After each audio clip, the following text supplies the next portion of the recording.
If you're new to Marvel Rivals or looking to learn new heroes, the practice range is the perfect spot for you to go. We're going to go and check out what it has to offer. We'll also talk about the Heroes tab on the main menu that goes into greater detail about how each character in this game works. I'll also walk you through how to go into Practice versus AI, which is a special mode where you play with other real players on your team and you face against a team made full of robot-controlled enemies. And lastly, in this video, I will show you how you can make your own custom private lobby where you can actually face against a team of robots and have robot allies if the idea of playing with other people, even against robot enemies, seems a little bit too scary for you. I got you, don't worry. When you first boot up the game, you'll be greeted with this menu. To access the practice range, it's super easy. We just go here to play, and then you can go to change mode, head over to practice, and make sure you do the tutorials that are listed here first. I really recommend that. It'll teach you how to move your character and just the overall super bare-bone basics of just navigating around with your character. Then you can click on practice range and hit confirm to go there, or alternatively, you can also click the practice button right here on the play tab and then go to practice range. Once you're in the practice range, you'll be greeted with the hero wheel here. We can scroll up and down super easily. That way we can see all of the characters available. Alternatively, if this looks a little too overwhelming, we can filter by Vanguard, Duelist, and Strategist. I'm going to go back here to see all the heroes at once. And then I want to bring your attention over this way. So you'll see the name of the hero here, whatever outfit they have equipped. You can click on this drop-down list, and if you have any outfits in particular, you can put them here. So for example, if you watch the Twitch drops that are going on right now for season 3, you might have this one. And then really what I want to mention is this right here where it says difficulty. So the game rates each character from 1 out of 5 stars on how difficult they are to play. Some characters just require a little bit more aiming, or sometimes they'll just have more abilities than other characters. As we click around, you will see that the difficulties will raise and lower depending on who we decide to play as. If you're a brand new player, I definitely recommend sticking to the 1 to 2 star characters. I think that's like a really safe bet.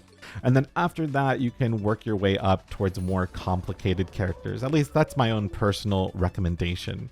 We're going to click on Jeff the Landshark over here. They are a very good introduction to the game, I feel. And right here, if we click on this button, it will bring up a summary of the attacks, abilities, and team-ups that Jeff the Landshark has this season. Another way to access this is by pressing the F1 button, and you'll access the same menu. Underneath each ability symbol, it also tells you which button on your mouse or keyboard you'll have to press. Then over this way, it'll tell you if you have any passives. Passives are just extra bonuses that your characters just get inherently without you having to do anything. So Jeff has Oblivious Cuteness, which means he has reduced damage taken from critical hits. Critical hits in this game are headshots. So any time you land a bullet on a head, it does extra damage. And I mean, Jeff has just a very large head, as you can see, compared to a lot of the other characters in the game. So that's why they get that extra little bonus. Right here, if you hover over this way, it'll tell you which team-ups are currently available, meaning Jeff can work with Groot, Storm, and Venom to do extra abilities as long as they're on the same team together. So let's say we want to learn how to play Jeff. We're just going to use him as this example in this video. Once you click whoever you want to learn, you just go and then click their portrait and then hit confirm, or you can double click right here to then move around the practice range. This is the spawn room. Every single map in the game requires you to start somewhere. So that's why you spawn in the spawn room here. If you want to change a character at any point, by the way, you can press the H button and then you can click on whoever you want to change to, and you can change to them at an instant. In the practice range, you can do this in and outside of the spawn room. But when we eventually go over to practice versus AI, or when we go into a custom lobby, you can only change your character within the boundaries of a spawn room typically. But the practice range is an exception. We're going to come out here and through this big door, you'll see this hero simulation section. This allows you to test out your attack and abilities on different characters. So by default, we'll see Luna Snow here. We can go and take a look at our abilities by pressing the F1 button out here as well. So that same little menu that we were seeing in the hero select screen, we can still see the summary this way. So up here it says, in order to do his attack, we have to press and hold down the left button to do Joyful Splash. So here we go. Now we'll go and eliminate Luna just to show that off. And you'll see it didn't take that long, and that's because Luna is also another strategist, and strategists have the lowest amount of health in the game. So let's go and find a Vanguard here. We're going to go with Venom. And now that Venom's here, let's try to do the same thing. You'll see, in order for us to eliminate Venom, it takes significantly longer. In fact, Jeff has to take a little snack break to reload his water gun to be able to eliminate Venom. So that's like one example of why you would want to use this hero simulation. There are some other characters that have some pretty intricate combos you can do with different abilities, or you can just test out different things. Like we can do this, sprinkle in a little bit of a boop to take them back a few steps. We can throw a little healing bubbles that won't do anything, but you know, you could just try out different things and see what works and what doesn't. So pretty straightforward.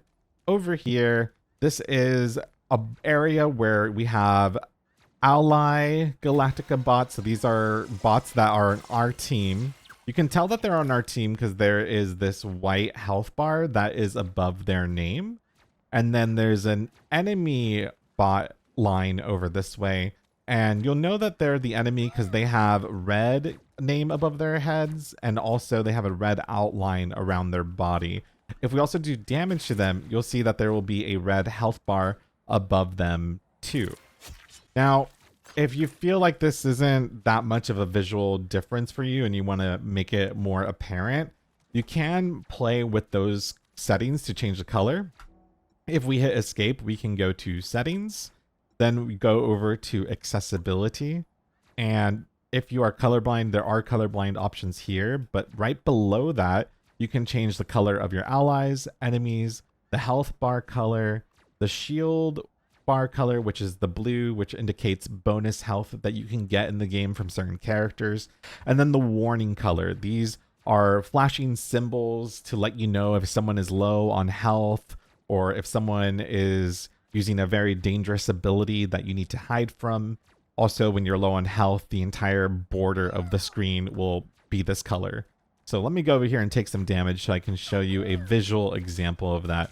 We just have to get a little low, or actually pretty low on health.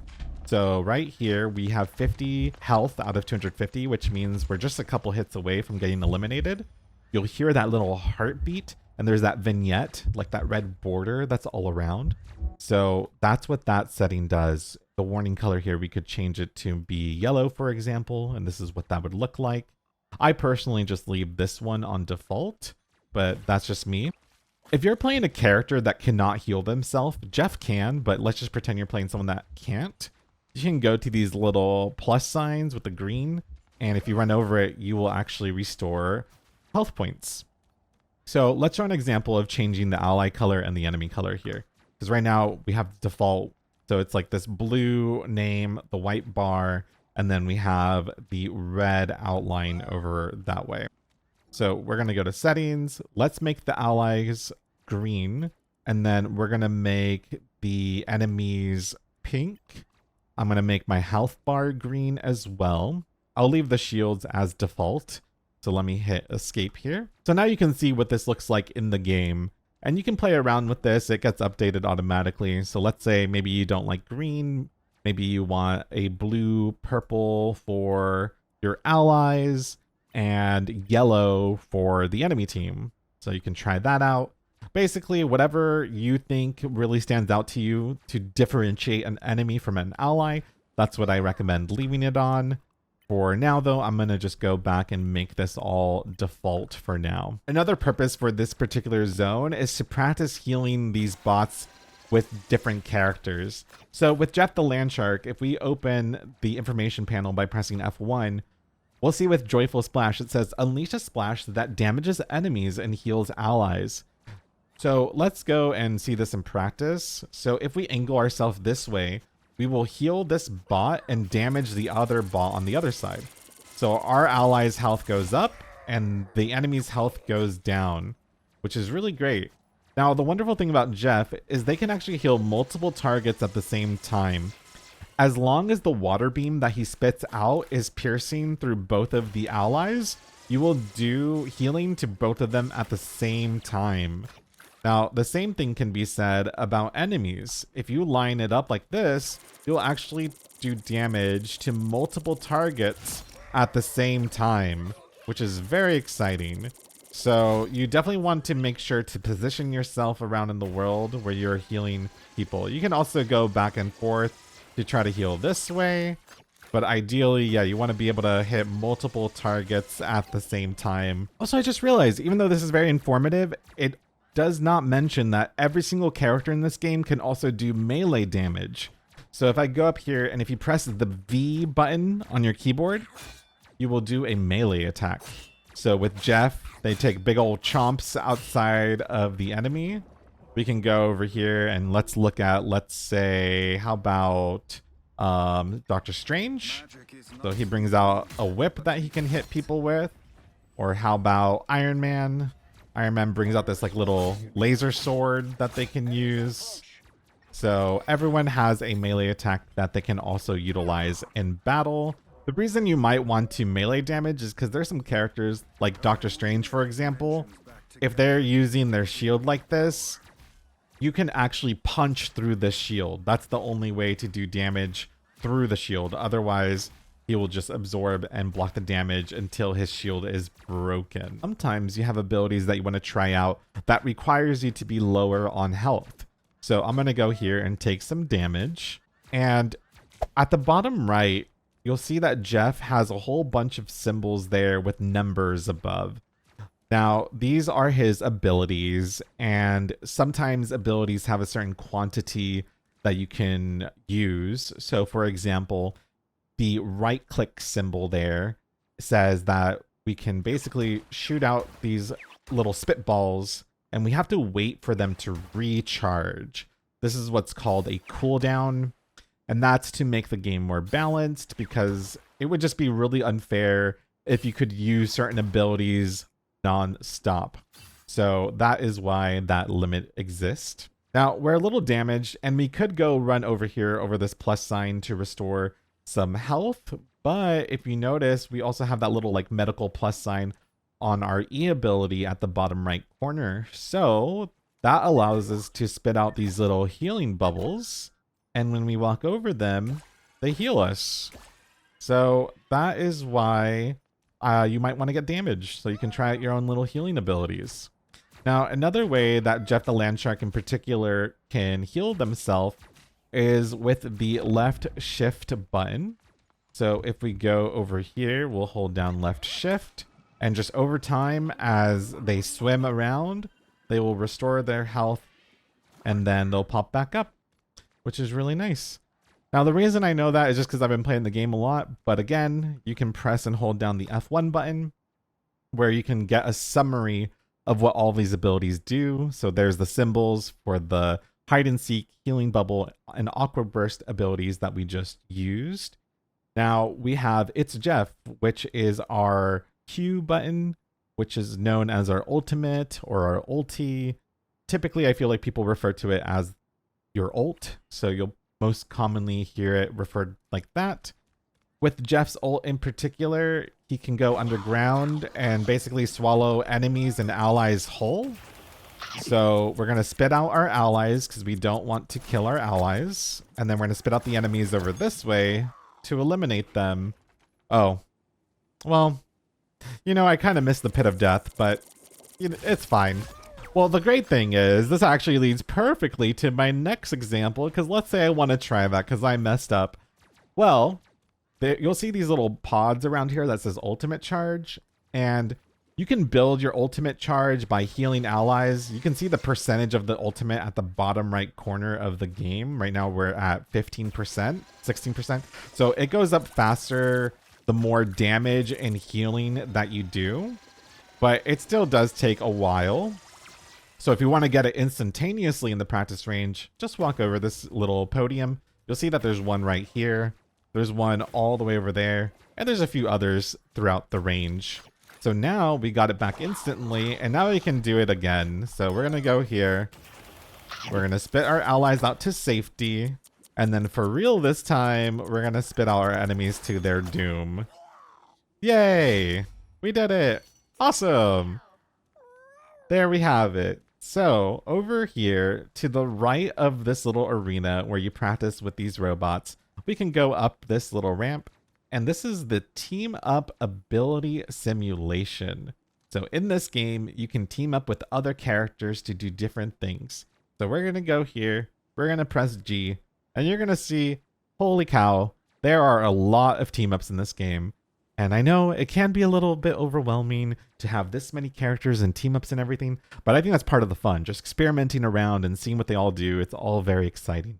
If we want to filter this though, because really we just want to know about Jeff, so I'm going to go here and I'm going to go filter this by strategist. Now I'm going to go and find Jeff the Land Shark, and I'm going to hit confirm. This will show me only the team ups that involve Jeff. So let's go from left to right. This is a team up with Groot. This is a team up with Storm, and this is a team up with Venom.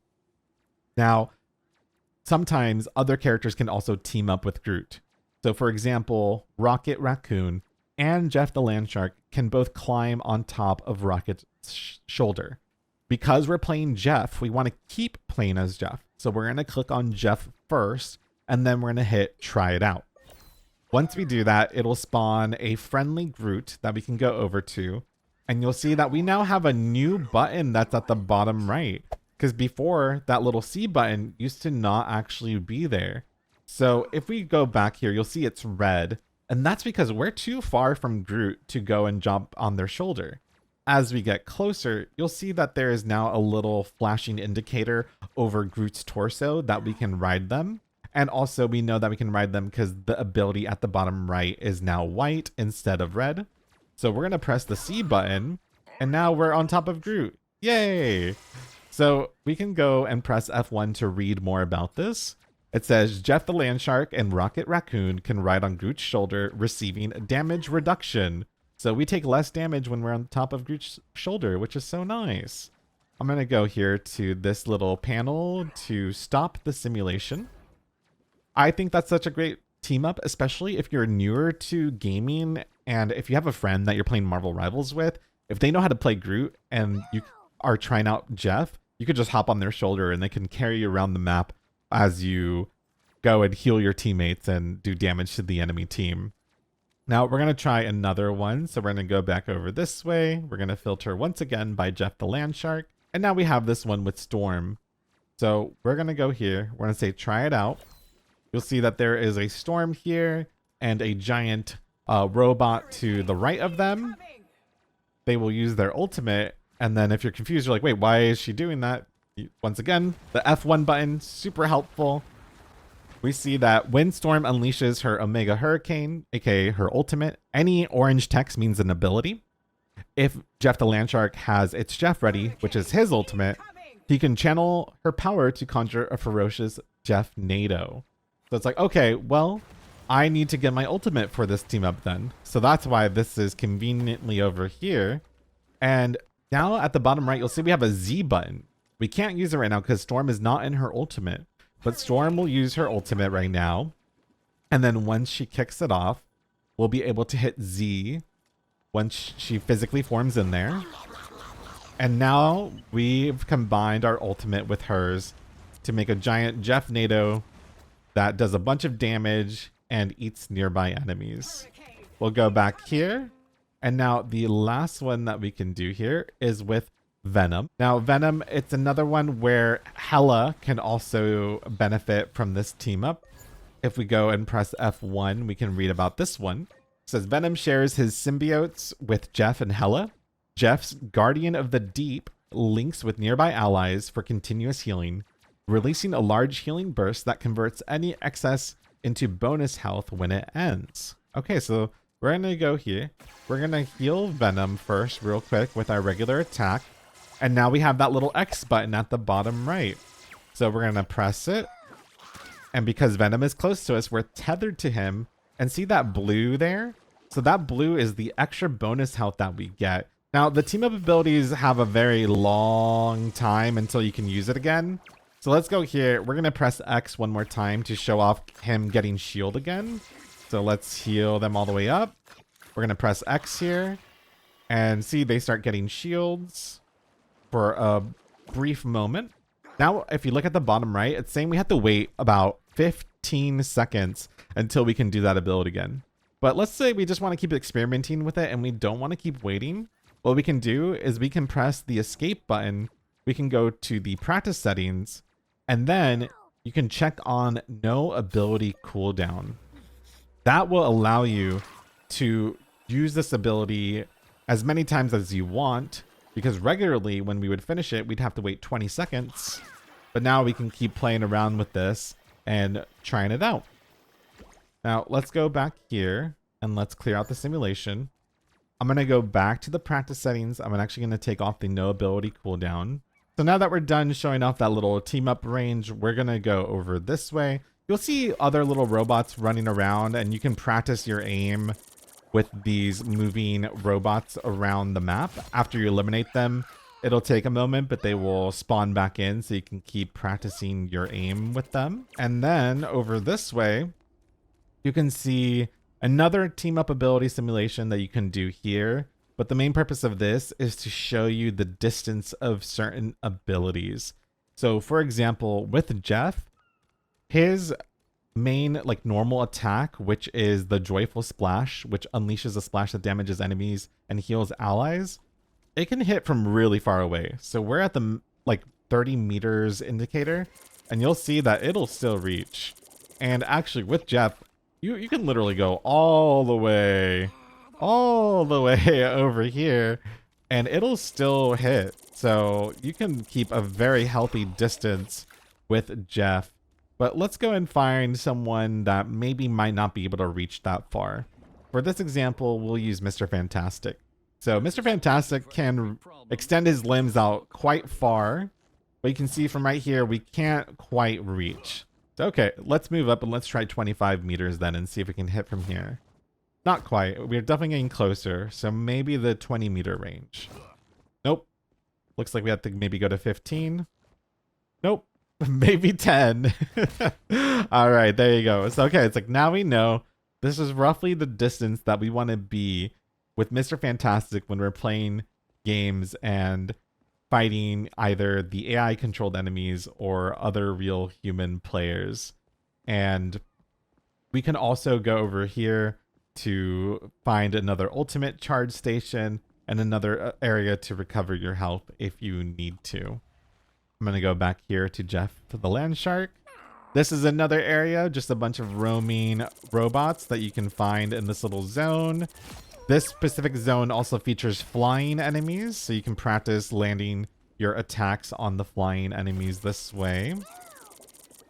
And that's really all this zone over here has. There's nothing else to it other than that. Now that we're back to Jeff, another thing we could try out is to see, well, can we make it more than 30 meters with their hide and seek ability, which again lets us dive into the scene and get a movement boost. Let's see if we can make it to the other end. So now we go over here and absolutely we can. In fact, we can even go beyond that. So once the meter ends, that's when we pop out and we can go and head back over this way. You can also use this to compare just exactly like how fast you go. So if we were to go 30 meters this distance without using his movement ability, you'll see it takes quite some time compared to if we were to just run around with his hide and seek mode. Now the hide and seek mode over here says that they also gain a wall crawl ability. Thankfully, there's a lot of verticality here because there's multiple characters in this game that can climb walls. So we're going to go here and you'll see it has a space button there to indicate to go up this area to climb up this wall. And then you'll see another beefy, like tank-like bot up in this region that you can practice your aim with as well. Now we're going to go back over this way, over by this little distance range. And you'll see there's this little portal that we can go through. We're going to hold off on that for just a moment. We're going to go over this way. So in this game, the environment can be destroyed. If we go over here, you'll see it says Destruction Simulation Terminal. So that's to reset it after we destroy it. If you press and hold down the B button, anything that's highlighted in yellow can be destroyed. So if we go this way, we can walk over this railing and destroy it. Even our water should destroy it too. And let's go here and see if we can destroy this building. So it's very, very flimsy, as you can see. Either that or Jeff's water stream is incredibly powerful. Who knows? So you can have fun and test out destroying different structures with different abilities. If you destroy it enough, it will completely crumble to pieces. And that's when you can go here and press G to restore everything. There you have it. Yay! Everything has been reset. Over by this region, you will see that there is a doorway over there and a doorway here. Both of those doors and this little portal over here, all of them take you to the same zone.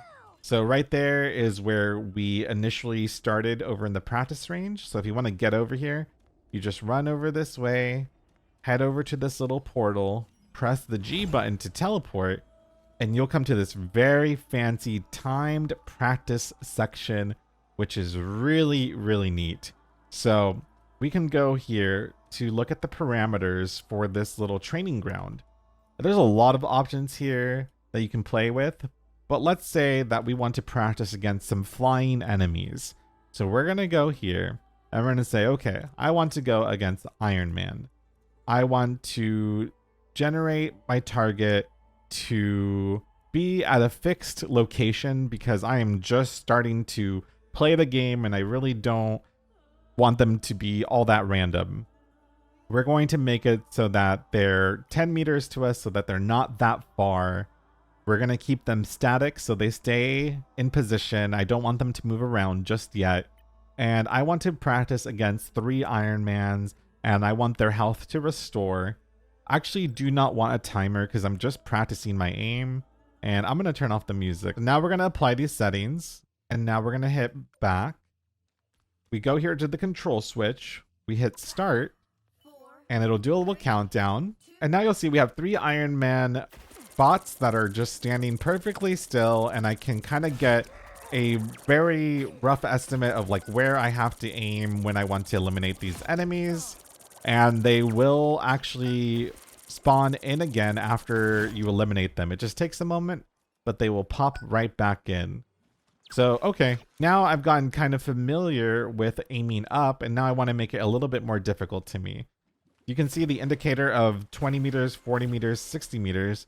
So let's go and be a brave little shark. We're going to go this way. We're going to increase the fixed distance over to 20 meters instead. Instead of them being static, meaning they're staying perfectly still in the air, I'm going to have it be dynamic, and I'm going to have it so that they move around horizontally at random. We'll hit apply. We go back here. We go back to the control switch. We end it. Now we go and start it. It'll count down again. You'll see they'll now be at 20 meters away. And okay, now things are getting a little bit more tricky, and I can practice aiming left and right now that they're moving around horizontally. And once I get more comfortable with that, I can just keep upping the parameters and changing it. So let's say that I want it to be completely random where they go, and now I want them to go a little bit quicker, and now I want them to be 30 meters away instead of just 20 meters away. So now I'll go here. I'm going to end the training once again. We wait for it to finish. We go here to start it.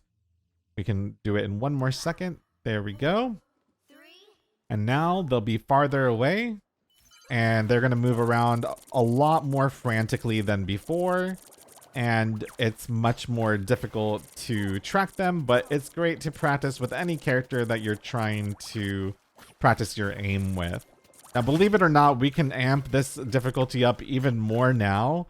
So we're going to go back to the parameters, and with move, we can actually make them attack us back in return. I would suggest keeping health restore on. That way you replenish your health and you don't get eliminated. So we're going to do basic combat. I'm actually going to bring them in a little bit. So I'm going to bring them 20 meters. I'm going to hit apply. Once again, you have to end training. You have to just wait a few seconds before you can start it up again. So we'll go here and see if enough time has passed. There we go. So with basic attack, they should actually hit us back now. So there they go. Yeah, now they will try to hit us pretty successfully. So you can get a rough idea of what it's like to go against these different characters. Now, if that's a little too overwhelming, we can reduce it to just one Iron Man. And let's try doing advanced combat instead of just basic combat. You can see why I would suggest putting on health restore. Otherwise, you will probably just get eliminated right away. So here we go. We're going against one Iron Man with advanced combat. So they're going to use a little bit more of their abilities here, I believe, and they'll just be a little bit more accurate.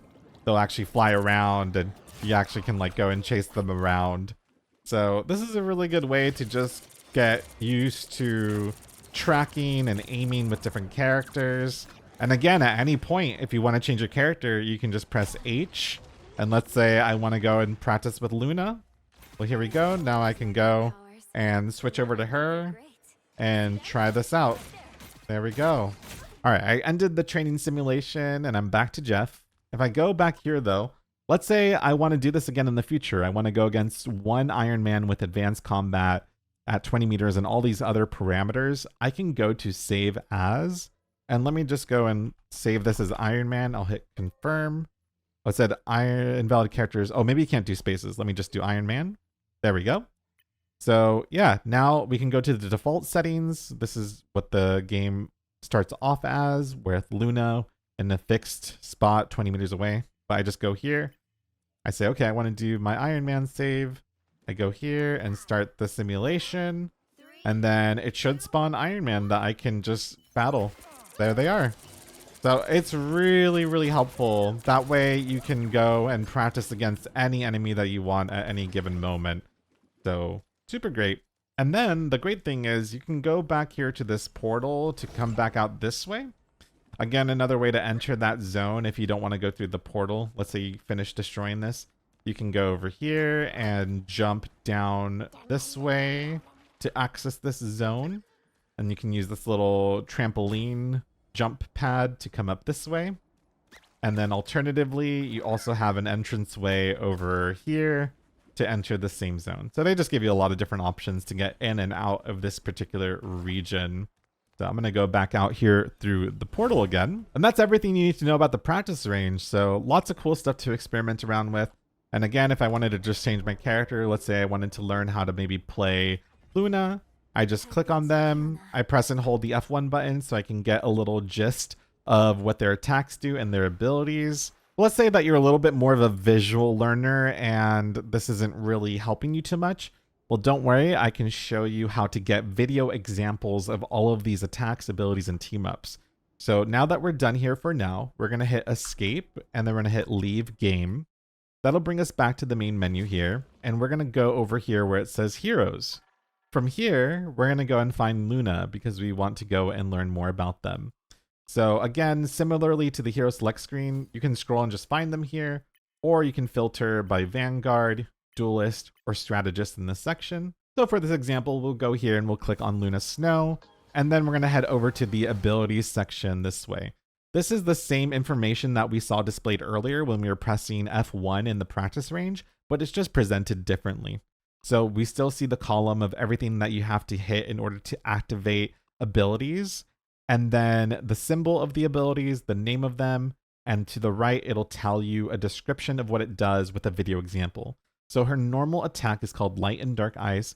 She can fire ice shots that damage enemies or heals allies. So in this video, we'll see her heal her ally Punisher.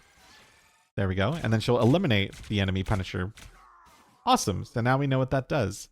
Anything that has this little animated spark symbol around it indicates that it's an ultimate, and by default, everyone's ultimate is a Q button to activate it.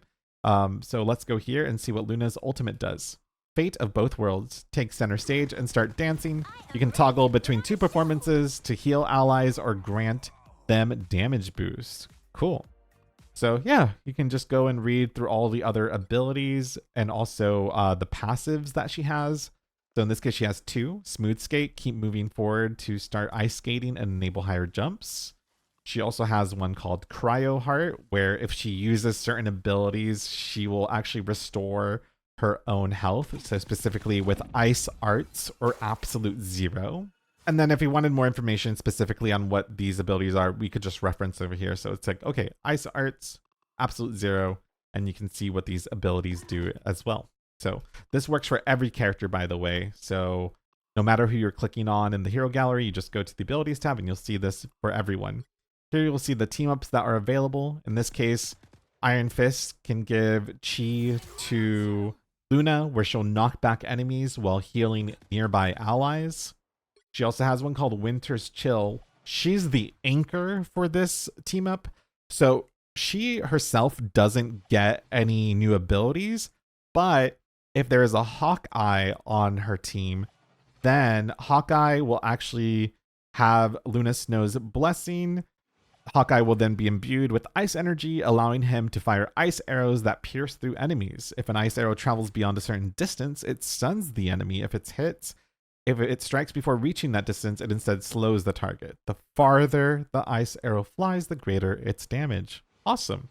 So after you get familiar and see all the video examples of all of her skills here, you can read what the game suggests you do with her. So the game says, unleash light and dark ice to damage enemies or heal allies, and guard a vital ally with share the stage. Boost healing or damage with ice arts, and freeze enemies with absolute zero.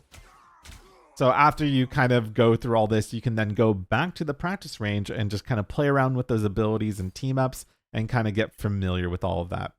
In the Heroes tab, again, like I mentioned, this could work with anyone. So we can go here with the Invisible Woman, for example, go click on abilities, and we can do the exact same thing and see video examples of everything that she does in the game. With team ups, this is a special category where if you want to filter it to only the team ups to see what they do, then you can go here. So for example, we can go with Cloak and Dagger and Moon Knight. We'll get a little description about them here, and then we can click on team up abilities. You can see it from both perspectives. So Cloak and Dagger can inject light and dark energy into Moon Knight to create a light and dark realm where Moon Knight can become invisible. So this is from their perspective, but let's say we wanted to see it from Moon Knight. We click on this little arrow, and now we see, okay, well, if I'm playing Moon Knight, you see I have to press the C button in order to activate this. So now we kind of get a general understanding of how that one works. One thing to mention about team ups is they change. They're never like a permanent thing. It's just always evolving. And every time you get a new season, which is every 2 months, a season is when we get a large batch of content, which includes new characters and maps and more. It usually involves new team ups, and they usually change things up. So, yeah, this might be completely different if you're watching this video in the future, but it's a really good thing to come here and just kind of familiarize yourself with which ones are currently available. Now, if you want to play against AI characters, like you don't want to go against real humans, you can go to the play tab, click change mode, and then go over to where it says practice versus AI. 1 star is for easy, 2 star is for medium, and then 3 star is for hard bots. So I would suggest maybe just starting off with the easy bots at first, and then all you have to do is hit the start button, and then you will be matchmaked to go into a lobby with other real human players. But again, the enemy team themselves will actually be robots. One thing to note though is when you go and do this, 2 people cannot be the same character. So if I wanted to practice the Thing, I can't really play them because this person already got to them. Now, I could try to ask them if they could switch off, because I could go here and I can type and I could say like, hello. I'm like, can I play the Thing, please? If for whatever reason, like you just can't get the character you want, you can just leave the game. You will not get penalized when you leave practice versus AI matches. At least not like currently. I don't know if they'll change that in the future. You just have to make sure when you go over here to change it back to practice versus AI That way you go back into that mode. Now, with practice versus AI, even though easy is a good option, a lot of the time what ends up happening is everyone just crowds the enemy team right outside of their spawn room, and it's like not the best way to like get practice of what the game will actually be like. So to be honest, don't be scared to try out the medium or hard difficulties. It might actually be better and give you a more real experience of what it's like to go against an enemy team in Marvel Rivals. If you feel like you're ready after you've gone through the practice range and practice versus AI, you can then come to quick match and hit start and then play matches against real human characters. But if that still seems a little too intimidating for you, you can go over here to custom game, go and hit this little button down here that says create. When it says join access, make it invitation only, and then hit confirm. After you do that, you'll be greeted with this particular menu. You'll see that there is this button here that says add bots. So I'm going to click that. I'm going to make it autofill so that every single empty slot gets filled with a bot. And I'm going to make the difficulty normal. I'm going to hit confirm. And there you go. Now it'll say random hero for all of these. You can take it a step further. You can actually like select a very specific character if you want to go against a certain hero, or if you want a certain hero on your team. Like let's say you want to do a team up. So like, okay, let's say I want to practice Jeff, right? And I'm like, okay, well I know Venom has a team up with Jeff. So I'm going to make sure that I have a Venom on my team. After that, you can select whichever map you want. So over here where this little image is, click on this and you can select whichever area you want to go to. So this is also a great way to get more familiar with the maps, because every time you queue into practice versus AI or quick match, the map is always random. So let's just say I want to go over to Shin Shibuya. I'll click that and then I will hit confirm. And now all I have to do is hit start. And now I am in my own personal lobby where my teammates are robots and the enemy team is also robots too. So the great thing is the robots will actually change depending on who you select. So right now, like we have 2 strategists. Normally you want 2 of each, like not always, but typically it's like 2 vanguards, 2 strategists, and then 2 duelists. But I want to play Jeff. So I'm going to hit Jeff and you'll see instantly that they changed around. So now we have the 2 vanguards, the 2 duelists, and the 2 strategists. And then the game will begin. It'll just play out like a normal match that you would play, just with the ease of playing against all robots. So if you're just a little too intimidated to play with other people, this might be a good option for you. So the great thing is the bot picked Groot, so I can go and right on the shoulder. And then since I'm close to a lot of people here, I can go and press the X button and you'll see like I have latched onto these nearby allies to heal them with overshield briefly. Just wanted to show off that ability there. And just like with practice versus AI, you can go and leave the game at any point that you want to, and then you'll come back to the main menu. So you can go back and you can head over to custom game once again and just rinse and repeat. Actually, another way that's probably better that I just realized here, if you add all the bots and just hit start, there was another option that you actually should do if you want to go back to just change things. So you can go and immediately end the match. That's actually more preferred, because once you do that, you'll come back to this menu and you won't have to like redo everything. You can then go back to this and then select another map if you want to. You can even select different characters. Or let's say like you're a little overwhelmed with 6 heroes on each side and you want to simplify it. You can make it so that each team only has like 4 characters each. So you can really adjust this to your liking to just get more familiar with the game on your own pace. So I hope that helps. Again, there's a lot of really great ways to just get practice with the characters without even having to play with other people. And it's something that you can do completely solo, which is really great. If you have any questions at all, please feel free to let me know. And very soon I will be uploading a video that goes over the best starting characters for Vanguard, Duelists, and Strategists. So be sure to subscribe Also, if you haven't seen my first video I ever uploaded where it talks about what Marvel Rivals is in a nutshell, what roles are all about, and also how to win each different game mode, you can find that video right here on the left side. Just click or tap on it, or you can find a link in the description. Thank you all so much for watching, and I'll catch you next time.